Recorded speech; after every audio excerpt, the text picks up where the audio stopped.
बिस्मिल्लाहिर्रहमानिर्रहीम। कैसे हैं भैया आप लोग? रटना नहीं है, समझना है। Syntax book board first year chemistry chapter number 1 new book stoichiometry, उसका पार्ट 18 हम करने जा रहे हैं। कॉपी पेंसिल ले लीजिए, लेक्चर को नोट करना है और मुस्कुराते रहना है, ठीक है? टेंशन नहीं लेनी। पार्ट 18 अब आपके शुरू हो रहे हैं न्यूमेरिकल्स, ठीक है?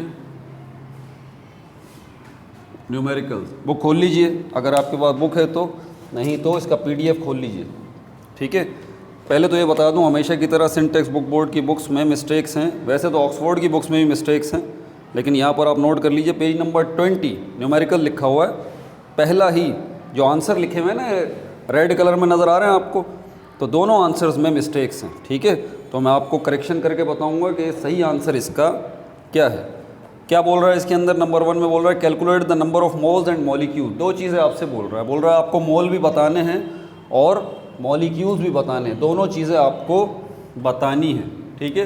किन की? जो नीचे आपको दिए गए हैं। ये बेसिकली दो प्रॉब्लम्स हैं, ठीक है? तो इसमें देखें आपके पास क्या है, मास है। किस चीज़ का मास है आपके पास? इसमें मास है आपके पास कार्बन डाइसल्फाइड का, मास ऑफ कार्बन डाइसल्फाइड। इसने आपको 38 ग्राम दिया है, 38 ग्राम, 38 ग्राम। इससे रिलेटेड आपसे दो चीज़ें बोल रहा है भाई मोल भी बता दो और नंबर ऑफ मॉलिक्यूल भी बता दो। सॉल्यूशन की तरफ चलते हैं। कैसे बताएंगे? फॉर्मूला मौजूद है हमारे पास। वैसे तो जब भी प्रॉब्लम आपके सामने आए ना, तीन चीज़ें आपके जहन में आ जाएं, या तो फॉर्मूला, या फिर जो है वो यूनिटरी मेथड, या फिर आपके पास इक्वेशन होनी चाहिए। इक्वेशन इसमें दी नहीं गई आपको, केमिकल इक्वेशन, ठीक है? अब दो ऑप्शन रह जाते हैं, या तो यूनिटरी मेथड से होगा ये, या फिर फार्मूले से होगा ये। कभी कभी ये भी होता है कि फार्मूले से भी वही आंसर निकल सकता है, यूनिटरी मेथड से भी वही आंसर निकल सकता है, कोई इशू की बात नहीं है। तो यहाँ पर सिंपली उसने मोल पूछा है, तो हम नंबर ऑफ मोल वाला फार्मूला लगा लेते हैं। नंबर ऑफ मोल बराबर है मास इन ग्राम। यहाँ पर बच्चे जो ना गड़बड़ करते हैं, ये दो मास होते हैं ना, अप एंड डाउन, नीचे मोलर मास आएगा। याद रख लीजिए, मोलर मास या तो एटॉमिक मास होगा, तीन मासेस से बाहर मोलर मास नहीं हो सकता। या तो एटॉमिक मास होगा, या मॉलिक्यूलर मास होगा, या एम्पिरिकल फार्मूला मास होगा। एम्पिरिकल फार्मूला मास जो है वो फार्मूला यूनिट से रिलेटेड होता है, मॉलिक्यूलर मास जो है वो मॉलिक्यूल से रिलेटेड होता है, और एटॉमिक मास जो है वो एटम से रिलेटेड होता है। हमारे पास ये मॉलिक्यूल है, CS2, ये मॉलिक्यूल है, फार्मूला यूनिट नहीं है। बज़ाहिर दिखने में दोनों एक जैसे ही लगते हैं, लेकिन इसमें फ़र्क है, ठीक है भाई? तो यहाँ पर मोलर मास अगर हम इसका निकालेंगे तो CS2, कार्बन के कितने एटम हैं? एक एटम है। और सल्फ़र के कितने एटम हैं? यहाँ पर हमारे पास दो एटम हैं। एक कार्बन का एटॉमिक मास कितना है? 12। एक सल्फ़र के एटम का एटॉमिक मास कितना है? 32। तो यहाँ कितने सल्फ़र के एटम है? दो सल्फ़र के एटम है, तो 32 से इसको ज़रब दे दीजिए, तो इसका जवाब आएगा 12 और इसका जवाब आएगा 64। दोनों को जमा कर लीजिए, कितना हो जाएगा ये? 64, 32 + 32 64, और 12 भी कितना हो गया? ये हमारे पास हो गया 76 हो गया इसका जवाब। क्या जवाब हो गया हमारे पास इसका? 76 जो है इसका जवाब हो गया। तो मास आपको कितना दिया गया है?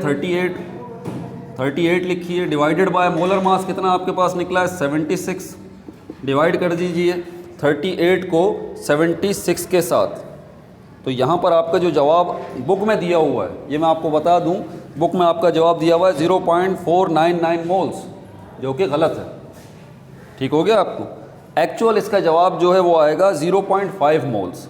आप कैलकुलेट करके देख लीजिए, 0.5 मोल्स, ठीक है भाई? तो आपने इसका जवाब निकाल दिया। 38 ग्राम कार्बन डाइसल्फाइड कितने मोल के बराबर है? 0.5 मोल के बराबर है। बुक में दिया हुआ है 0.499 मोल। वैसे देखा जाए, अगर टेक्निकल बात बताऊँ ना, 0.49 है। अगर आप इसको राउंड ऑफ करें तो 0.5 ही बनता है, 0.50 या 0.5। तो गलत तो कहना मुनासिब नहीं होगा। इसको एग्जैक्ट जो है वो अगर आप कहें तो तकरीबन एग्जैक्ट आंसर इसका 0.5 है, ठीक है? तो बहरहाल आपके पास मोल आ गए। तो अगला स्टेप आपके पास क्या है? नंबर ऑफ़ मॉलिक्यूल्स आपको फाइंड आउट करने। उसने बोला ना दो चीज़ें बतानी है, तो नंबर ऑफ़ मॉलिक्यूल्स का फॉर्मूला हमारे पास कौन सा है? नंबर ऑफ़ मॉलिक्यूल्स बराबर हैं, एवोगैड्रोस नंबर को आपने मल्टीप्लाई करना है मोल्स के साथ। ये फॉर्मूला है number of molecules, number of atoms, number of ions find out करने का। ठीक हो गई बात। तो यहाँ पर हमारे पास एवोगैड्रो नंबर की वैल्यू फिक्स्ड है 6.02 × 10⁻23 मल्टीप्लाई बाय मोल्स आपके पास कितने हैं अभी आपने कैलकुलेट किए हैं 0.5। तो 0.5 जो है इससे आप मल्टीप्लाई कर दीजिए। लास्ट टाइम भी मैंने शॉर्टकट बताया था आपको कि आप इन डेसिमल वगैरह से परेशान नहीं हुआ करें। जब भी एक नंबर आपके पास साइंटिफिक नोटेशन में है, दूसरा नंबर जो है आपके पास ऑर्डिनरी नंबर है, तो कोई परेशानी की बात नहीं है, आप इसको इससे मल्टीप्लाई कर दें सिंपली, और जो भी जवाब आता है उसके साथ आपने इसको लिख देना है, दैट्स इट। ठीक है। तो 6.02 को जब आप मल्टीप्लाई करेंगे 0.5 से, तो यहाँ पर आपके पास जवाब आएगा 3.0 × 10⁻, क्या जवाब आएगा इसका 3.0 × 10⁻23 मॉलिक्यूल्स। ठीक है भाई, दोनों जवाब आपके पास आ गए। बुक के अंदर जो जवाब आ रहा है और जो इसके अंदर जवाब है वो बिल्कुल सेम है, तो कोई टेंशन की बात नहीं है। मोल भी पता लग गए और नंबर ऑफ़ मॉलिक्यूल्स भी पता लग गए। क्लियर हो गई बात। अब इसके चलते हैं, दूसरा हमारे पास क्या है, सेकंड वाला। सेकंड वाले से रिलेटेड भी उसने दो ही चीज़ें पूछी हैं, मोल पूछे हैं और नंबर ऑफ़ मॉलिक्यूल्स पूछे हैं। इसमें आपके पास 68.4 ग्राम सक्रोस है, उसका केमिकल फार्मूला भी उसने दिया हुआ है। ठीक है, तो मैं मिटाऊँ इसको।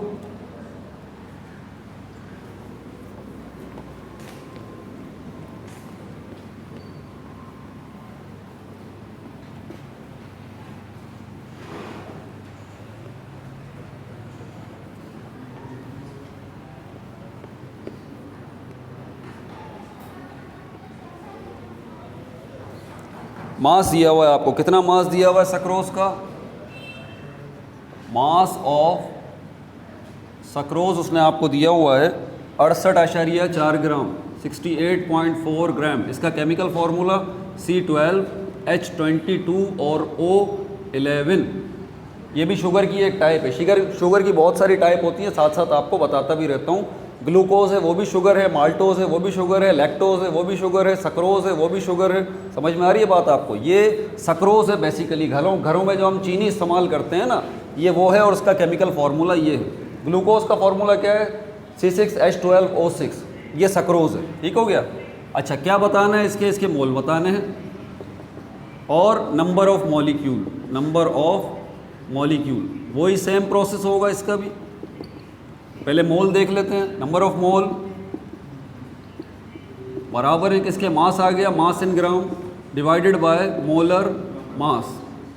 ठीक है, अब थोड़ा शॉर्ट में लिख रहा हूँ ताकि थोड़े वक्त में ज़्यादा चीज़ें कवर हो जाएं। तो number of mole find out करना है। मास कितना दिया हुआ है 68.4 आ गया। मोलर मास इसका कितना निकलेगा, अब ज़रा इसको देख लीजिए। ये बेसिक चीज़ है, अगर इस पर आपकी ग्रिप नहीं है ना तो आप परेशान हैं, जिसको हम कहते हैं एटॉमिक मासेस। अगर वो नहीं पता आपको तो आपके लिए प्रॉब्लम है। यहाँ पर कार्बन के यहाँ 12 एटम है, हाइड्रोजन के यहाँ 22 एटम है और ऑक्सीजन के 11 एटम है। एक एटम का वज़न कार्बन का कितना है 12, हाइड्रोजन के एक एटम का वज़न कितना है 1, और ऑक्सीजन के एक एटम का वज़न कितना है 16। आगे देख लें आप, कार्बन के 12 एटम हैं तो एक का वज़न कितना है 12, 12 को 12 से मल्टीप्लाई कर दें 144 जवाब आएगा इसका। उसके बाद हाइड्रोजन को देखें, 1 को मल्टीप्लाई करें 22 से तो 22 इसका जवाब आएगा। ऑक्सीजन को देखें, 16 को मल्टीप्लाई कर दें आप किससे 11 से, तो इसका क्या जवाब आएगा, कैलकुलेट करना पड़ेगा भाई। इतना बड़ा आइंस्टाइन तो मैं भी नहीं हूँ यार। ठीक है, थैंक यू सर शहरियार। 176, बहुत शुक्रिया। 176, तीनों को अगर हम सम करें तो ये बनता है 342। तो ये आ गया आपके पास मोलर मास। तो यहाँ पर आप लिखेंगे 342, डिवाइड कर दीजिए 68.5, 68.4 को जब आप डिवाइड करेंगे 342 पे तो आपका जवाब यहाँ पर आएगा। बुक में थोड़ा सा वही राउंड ऑफ का इशू है, वरना बुक में भी जवाब यार सही है। ठीक है ना, यहाँ पर आ रहा है 0.199, राउंड ऑफ करें तो 0.2 बन जाता है। मेरे पास जो आ रहा है कैलकुलेटर जो मेरा बता रहा है 0.2, तो आपके पास मोल आ गए किसके, सक्रोज के। कितने मोल हैं 0.2 मोल। अब क्या करना है, आपको मॉलिक्यूल्स की तादाद बतानी है। क्या कैसे बताएं भाई, फार्मूला लगा दीजिए। ये वाला, ये रहा फार्मूला दोबारा, नंबर ऑफ मॉलिक्यूल बराबर हैं एवोगैड्रस नंबर मल्टीप्लाई बाय मोल।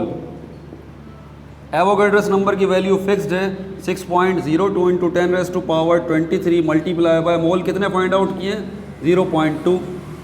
अब 0.2 को आप मल्टीप्लाई कर दें 6.02 से, ठीक है, और उसके बाद जो भी जवाब आए उसके साथ इंटू 10⁻23 लिख दें, आपका मसला हल हो जाएगा।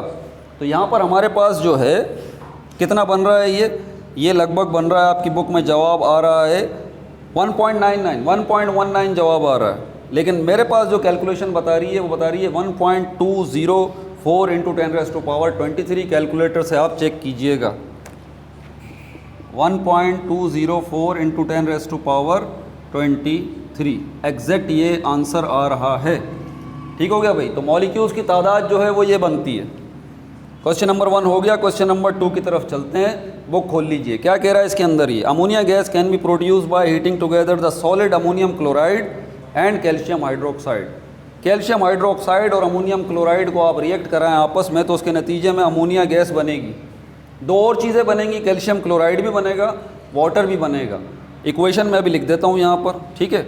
उसने इक्वेशन दी हुई है और आगे क्या कह रहा है, if a mixture containing 100 gram of each. देखिए जब आप प्रॉब्लम सॉल्व कर रहे होते हैं ना तो उसके अंदर एक एक वर्ड बड़ा कैलकुलेटेड होता है। उसने क्या किया, इफ़ अ मिक्सचर, ये जो मिक्सचर है किसका, अमोनियम क्लोराइड और कैल्शियम हाइड्रोक्साइड का जो मिक्सचर है इसका बता रहा है, इसके अंदर 100 ग्राम ईच, यानी कि अमोनियम क्लोराइड भी 100 ग्राम है आपके पास और कैल्शियम हाइड्रोक्साइड भी 100 ग्राम है। Of these solids is heated, determine the limiting reactant and the mass of ammonia gas produce. Limiting reactant पूछ रहा है आपसे और मास पूछ रहा है अमोनिया गैस का। लिमिटिंग रिएक्टेंट पे तफसील से बात मैं पहले भी कर चुका हूँ। लिमिटिंग रिएक्टेंट वो रिएक्टेंट है जो कि केमिकल रिएक्शन के दौरान पूरा का पूरा कंज्यूम हो जाए, उसको लिमिटिंग रिएक्टेंट कहते हैं। समझ में आ गई बात आपको। और उसको फाइंड आउट करने का तरीका है, वो तरीका मैं बता देता हूँ।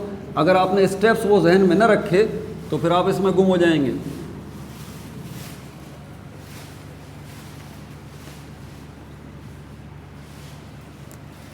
क्या बोल रहा है इसमें हमारे पास, पहले हमेशा जब भी आपके पास प्रॉब्लम हो आप डेटा बनाना सीखें। अगर आपने सही डेटा बना लिया तो इसका मतलब आपने आधी प्रॉब्लम सॉल्व कर ली। डेटा में आपसे क्या कह रहा है, उसने मास दिया है आपको, मास ऑफ अमोनियम क्लोराइड 100 ग्राम उसने बोला है। इसके अलावा उसने कैल्शियम हाइड्रोक्साइड का मास दिया है, मास ऑफ कैल्शियम हाइड्रोक्साइड कितना दिया है, ये भी 100 ग्राम दिया है। लिमिटिंग रिएक्टेंट आपसे पूछ रहा है, लिमिटिंग रिएक्टेंट बताइए कौन सा है। और मास ऑफ अमोनिया पूछ रहा है आपसे, मास ऑफ अमोनिया आपसे वो पूछ रहा है, आपको ये बताना है। तो पहले देख लेते हैं ये लिमिटिंग रिएक्टेंट कौन सा होगा। इसके लिए केमिकल इक्वेशन की तरफ चलें, ठीक है, उसके बगैर बात नहीं बनेगी। केमिकल इक्वेशन जो है हमारी वो ये रही, 2 मोल जो हैं हमारे पास अमोनियम क्लोराइड के हैं और ये 1 मोल जो है कैल्शियम, ये 1 मोल जो है वो कैल्शियम हाइड्रोक्साइड का उसके साथ रिएक्ट कर रहा है। कैल्शियम हाइड्रोक्साइड के साथ ये रिएक्ट कर रहा है, उसके नतीजे में 2 मोल अमोनिया के बन रहे हैं, 1 मोल मेरे ख्याल में कैल्शियम क्लोराइड का बन रहा है और 2 मोल वाटर के बन रहे हैं। ठीक है भाई, कैल्शियम क्लोराइड प्लस 2 मोल जो हैं वो वाटर के बन रहे हैं। जब भी केमिकल इक्वेशन आपको दी जाती है ना, आप अपने टारगेट पे नज़र रखें कि आपका टारगेट क्या है। आपका टारगेट इसके अंदर अमोनियम क्लोराइड है, कैल्शियम हाइड्रोक्साइड है और ये है अमोनिया। कैल्शियम क्लोराइड को नेगलेक्ट करें, वाटर को भी नेगलेक्ट करें, ये डिस्टर्ब करेंगे आपको। आपको पता होना चाहिए इसमें कौन कौन सी काम की चीज़ें हैं। तो ये 2 रिएक्टेंट काम के हैं, एक ये प्रोडक्ट काम की है। हमें ये बताना है इन दोनों रिएक्टेंट में से लिमिटिंग रिएक्टेंट कौन सा है। तो इसके स्टेप क्या है, अगर लिमिटिंग रिएक्टेंट हमें बताना हो, इसके स्टेप क्या है। पहला स्टेप आप मोल्स में कन्वर्ट कर लें। जो भी रिएक्टेंट आपको दिए गए हैं, जिनके मासेस दिए गए हैं, उनको मोल में कन्वर्ट कर लें। तो मैं दोनों को एक साथ निकाल लेता हूँ। मोल्स किसके हमारे पास, अमोनियम क्लोराइड, और मोल्स किसके हमारे पास, कैल्शियम हाइड्रोक्साइड। ठीक है भाई, ये अभी हम फाइंड आउट कर लेते हैं। अब मैं थोड़ा शॉर्टकट मारूंगा, दोनों जगहों पे सेम फार्मूला यहाँ पे लगा दूंगा। ये आ गया मास डिवाइडेड बाय मोलर मास, दोबारा ये फॉर्मूला लिख रहा हूँ, mass divided by molar mass equal दोनों के मोल एक साथ निकल आएंगे, ठीक है। अमोनियम क्लोराइड का मास कितना है 100 डिवाइडेड बाय मोलर मास जो है वो अमोनियम क्लोराइड का कितना है खुद निकालना पड़ेगा आपको। जब आप फॉर्मूले का इस्तेमाल कर रहे हैं ना तो इस बात का ज़रा ध्यान रखिएगा कि आपके पास इक्वेशन में जो मोल दिए हुए हैं ना उसका टोटल मास नहीं निकालना है आपने सिर्फ मोलर मास निकालना है। एक मॉलिक्यूल का मोल, एक मॉलिक्यूल का मास, एक फार्मूला यूनिट का मास या एक एटम का मास। अब यहाँ पर अमोनियम क्लोराइड है तो नाइट्रोजन के कितने एटम हैं? एक है। हाइड्रोजन के कितने एटम हैं? 4। क्लोरीन के कितने हैं? एक है। तो हाइड्रोजन के एक एटम का एटॉमिक मास कितना है? 14। जमा कर लेते हैं। 4 हाइड्रोजन के एटम है, एक का वजन 1 है तो 4 है, ये 4 आ गया। क्लोरीन का 35.5 35.5 ये रख लें, ठीक है। अब इसका जब टोटल करेंगे तो कितना बनेगा? यहाँ पर इसका टोटल करेंगे तो यहाँ पर आप 35 और 40 39 49 50 53 53.5 बन रहा है शायद मेरे ख्याल में। सर नहीं, सही निकाल दिया मैंने टोटल मास 53.5 बन रहा है, ठीक है भाई। किसका? अमोनियम क्लोराइड का। तो 100 के बाद ये आ गया 53.5। इसको डिवाइड कर लेंगे बाद में, पहले कैल्शियम हाइड्रोक्साइड को देख लेते हैं। इसका भी मास हमें कितना दिया गया है? 100, ये 100 आ गया डिवाइडेड बाय मोलर मास इसका क्या निकलेगा? अब कैल्शियम हाइड्रोक्साइड देख लीजिए, कैल्शियम का एक एटम है, एटॉमिक मास इसका 40 है। ये ब्रैकेट लगा हुआ है, ब्रैकेट के बाहर 2 है, इसका मतलब ये 2 ऑक्सीजन के साथ भी है और 2 हाइड्रोजन के साथ भी है, तो ये हो जाएगा 32। 16 + 16 2 एटम है ऑक्सीजन के, और ये हाइड्रोजन के 2 एटम है, 1 + 1 ये 2 हो जाएगा। तो 32 और 2 ये हो गया 34 और 40 कितना हो गया? ये 74 आई थिंक, 74 ये बन गया। तो ये 74 आ गया। डिवाइड कर लेते हैं 100 को, 100 डिवाइडेड बाय 53.5, ये आपका जवाब आ रहा है 1.869 मोल। पॉइंट के बाद आप 3 जो है ना वो डिजिट कम से कम रखें, ठीक है, वरना वेरिएशन आ जाएगी।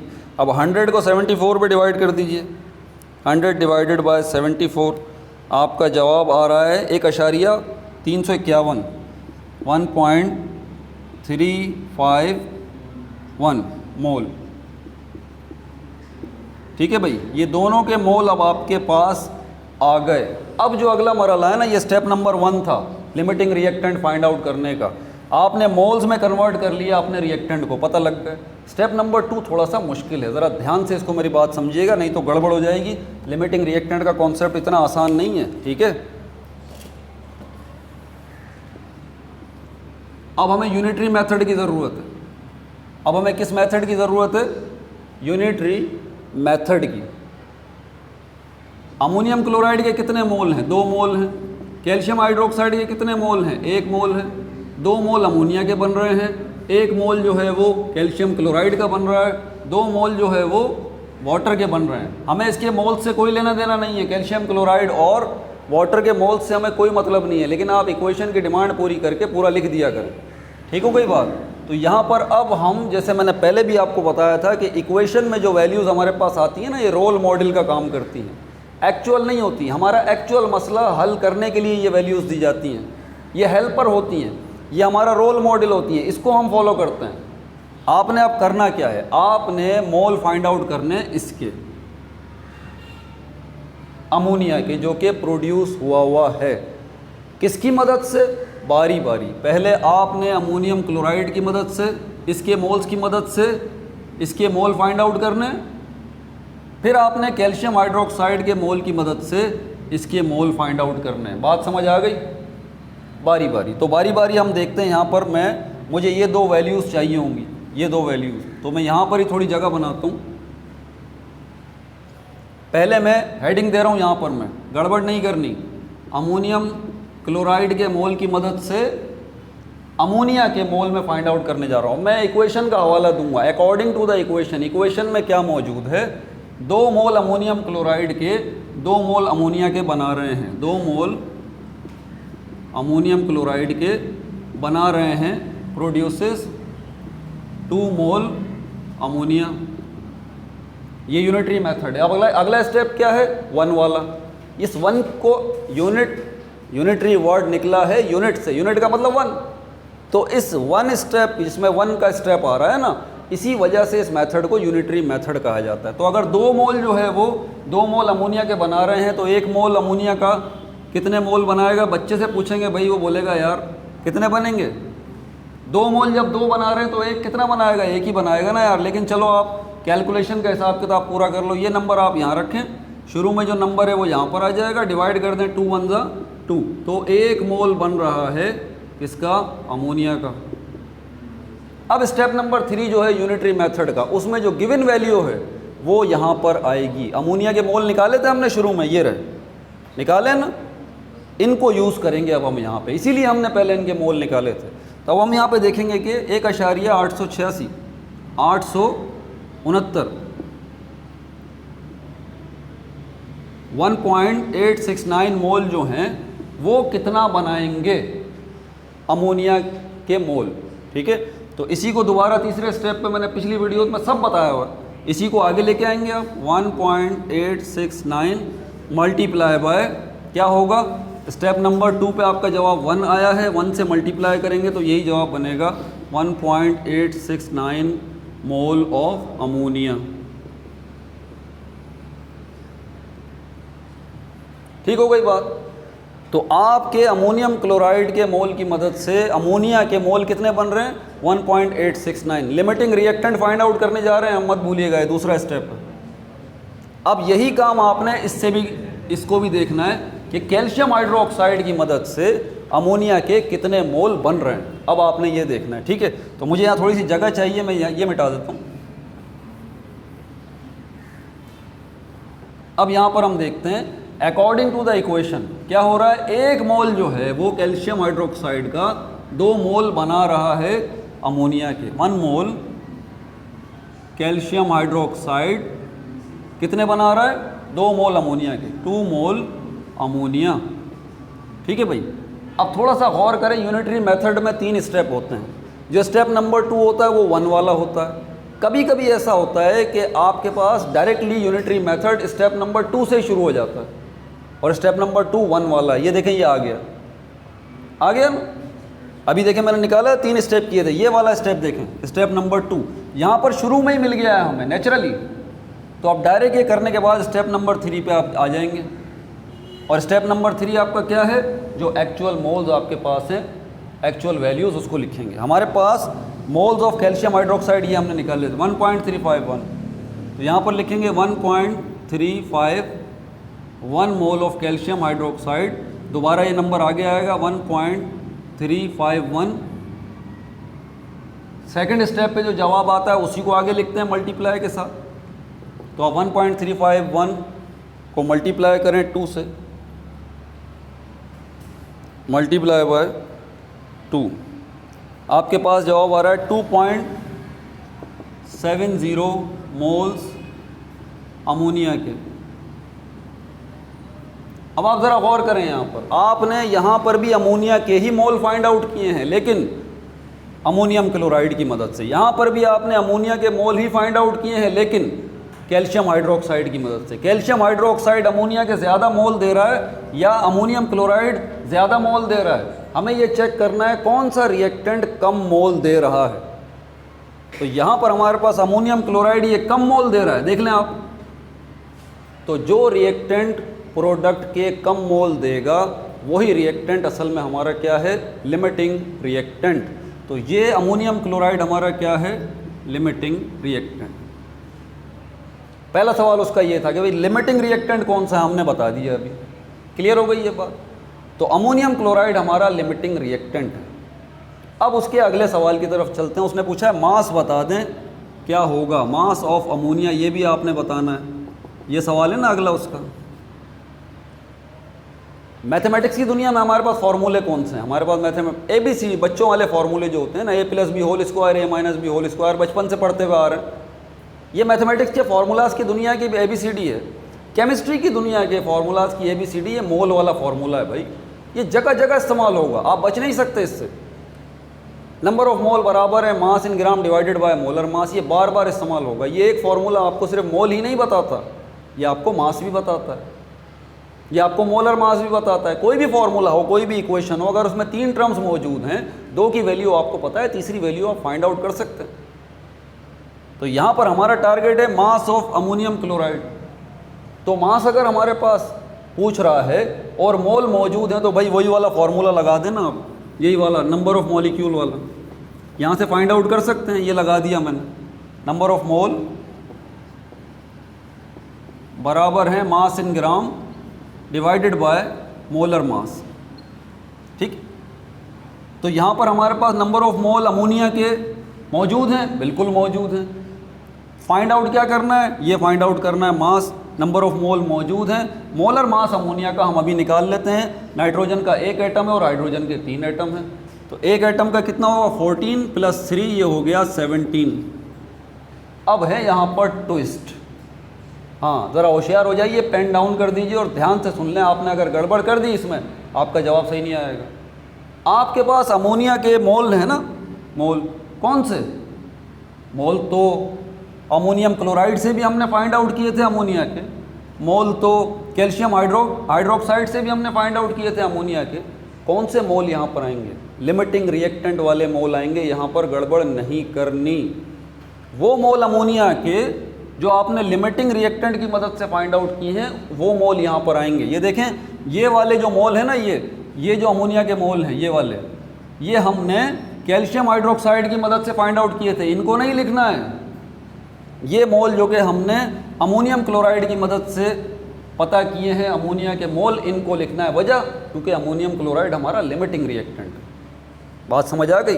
तो बच्चे ये गड़बड़ कर देते हैं, ऐसी गड़बड़ नहीं करनी। तो यहाँ पर ये आएंगे, तो यहाँ पर 1.869 मोल आ गए। मोलर मास यहाँ पर आ जाएगा, क्योंकि मास हमें फाइंड आउट करना है। मल्टीप्लाई बाय मोलर मास कितना निकाला अमोनिया का 17, ये 17 आ गया। मास मल्टीप्लाई कर दीजिए, 1.869 को